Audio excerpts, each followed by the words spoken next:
এটা কি সরকারের একটা হচ্ছে যে আর্থিক ক্ষতি হবে না? আমরা আমাদেরকে যে বিভিন্ন ট্রেনিংয়ের মাধ্যমে বিভিন্ন সময় দক্ষতা অর্জন করেছি, আমরা ফিল্ড লেভেলে কাজ করে যে দক্ষতা অর্জন করেছি, এখন নতুন নিয়োগ করে একটা মানুষ কি সেটা পারবে?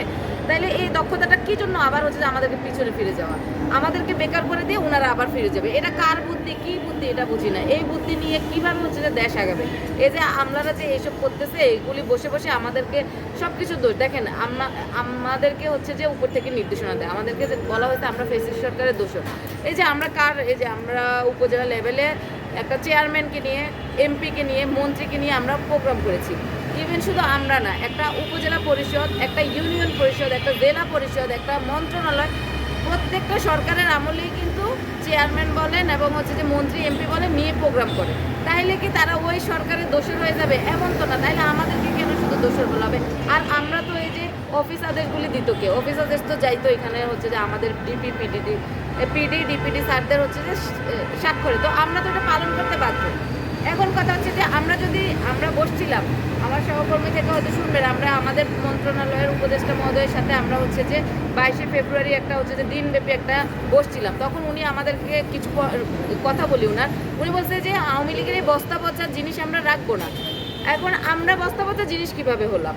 আমরা তাহলে হচ্ছে যে সেম প্রকল্প তো আরেকটা উনি তাহলে কিভাবে পাশ করাচ্ছে? আরেকটা প্রকল্পের কথা কেন বলতেছে? আমরা যদি বস্তা পচা হয়, মানলাম হচ্ছে যে আমরা ওখানে নাই, তাহলে আমরা কি দোষ করলাম? এই যে আমাদের হচ্ছে যে ডিপিডিরা এখনো বহাল আছে, আওয়ামী লীগ সরকারের সচিবরা এখনো আছে, তাহলে আমরা তো একটা মাঠে হচ্ছে যে উপজেলা লেভেলে বাস্তবায়ন করে একটা হচ্ছে যে কর্মী, আমাদেরকে যে নির্দেশনা দেবে, আমরা একদম সবার লাস্ট লেভেলে, উপর লেভেল থেকে একদম সবার লাস্ট লেভেলে আমরা কাজ করতেছি। তাহলে সব সিদ্ধান্ত আসে উপর লেভেল থেকে। যদি সংস্কার করতে হয়, যদি সব কিছু, আমি অন্তর্বর্তী সরকারের কাছে আহ্বান জানাবো, ওনারা যে সংস্কার করবেন, এই সংস্কারটা যেন হচ্ছে যে এই আমরা যে জনবল আছে নিচের লেভেলে কাজ করি, কাজটাকে হচ্ছে যে মানে ইমপ্লিমেন্ট করি, হ্যাঁ, একদম হচ্ছে যে ফিল্ডে গিয়ে আমাদের থেকে পরামর্শ নিয়ে এই উপর লেভেলের ওনাদেরকে সংস্কার করা উচিত। কারণ ওনারাই বসে বসে কলকাঠি লড়ায়, ওনারা হচ্ছে যে টাকা খায়। আমাদের প্রথম দাবি রাজস্বকরণ, 2 নম্বর দাবি কি জানেন? আমাদের 2 নম্বর দাবি হচ্ছে যে আমাদের কর্তনকৃত বেতন ভাতা হচ্ছে যে যেন অবিলম্বে দেওয়া হয়। এখন কর্তনকৃত বেতন ভাতা কি? এই যে আমাদের সাকুল্য বেতন ছিল 27,100 টাকা, প্রকল্পে সাকুল্য বেতনটাই দেওয়া হয়, যেহেতু আমাদের কোনো ইনক্রিমেন্ট না, তো সাকুল্য বেতনটা এটাই নিয়ম যে প্রকল্পে সাকুল্য বেতন দেয়। তো আমাদেরকে 3 মাস বেতন দেওয়ার পরে 2019-এর আমাদের হচ্ছে যে মার্চ মাস থেকে আমাদেরকে হচ্ছে যে 24,700 করে দেয়। আর যদি হচ্ছে যে পরবর্তীতে রাজস্বে যাই, তখন হচ্ছে যে এই 24,700 টাকা আমাদের হচ্ছে যে স্কেল হবে। তখন কিন্তু আমাদের এই বাকি যে ধরেন 2,500 টাকার মতো থাকবে, 27,100 টাকা যদি ওনারা দেয়, তখন আমাদেরকে ওই টাকাটা ব্যাক দিতে হবে। এই রিজন দেখায় ওনারা আমাদেরকে 2,500 টাকা করে কেটে নিয়ে 24,700 টাকা করে দিত। তাহলে হচ্ছে যে ওনারা আজও হচ্ছে যে রাজস্ব করলো না, আমাদের হচ্ছে যে টাকা কেটে নিতে। এবং বিভিন্ন সময়ে আপনারা যদি দেখতেন আমাদের উপজেলা লেভেলের আমাদের অফিসগুলির বরাদ্দ যদি দেখে, প্রত্যেকটা অর্থ বছরের শুরুর দিকে যাতায়াত ভাতা হচ্ছে যে আমাদেরকে দেয় না, 3 মাস 4 মাস যাতায়াত ভাতা, মেডিকেল। আমার নাম হচ্ছে যে সুমাইয়া আক্তার, আমি তথ্য সেবা কর্মকর্তা, ফুলগাজী, ফেনী।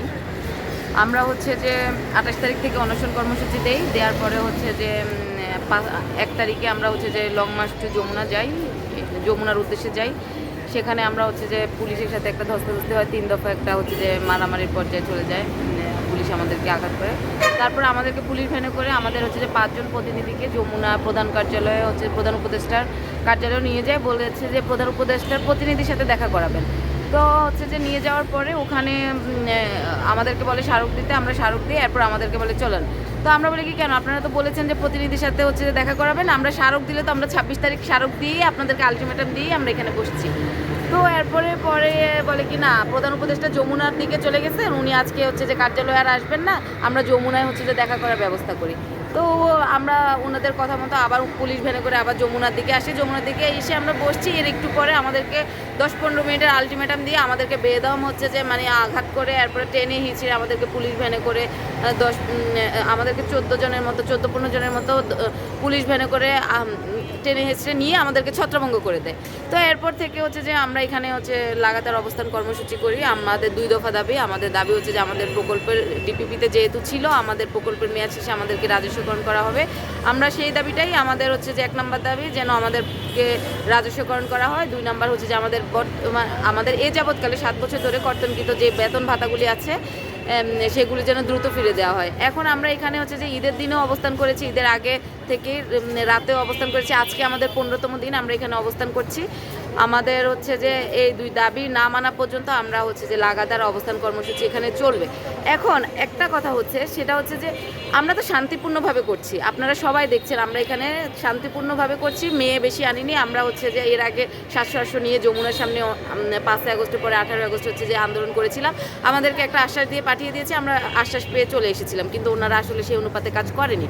তো এখন আমরা হচ্ছে যে এবার যেহেতু ডক্টর ইউনূস স্যার হচ্ছে যে বারবার বলছে যে আপনারা আন্দোলন করেন না, রাস্তা গাড়ি ঘোড়া আটকাবেন না, হচ্ছে যে জনদুর্ভোগ করবেন না, আপনারা আমাকে কাগজ দেন, স্মারক দেন, আপনাদের কথা আমরা শুনবো। তো আমরা এরকম বারবার দফায় দফায় কাগজ দিচ্ছি, স্মারক দিচ্ছি, এখানে আমরা 15টা দিন ধরে রাস্তায় বসে আছি।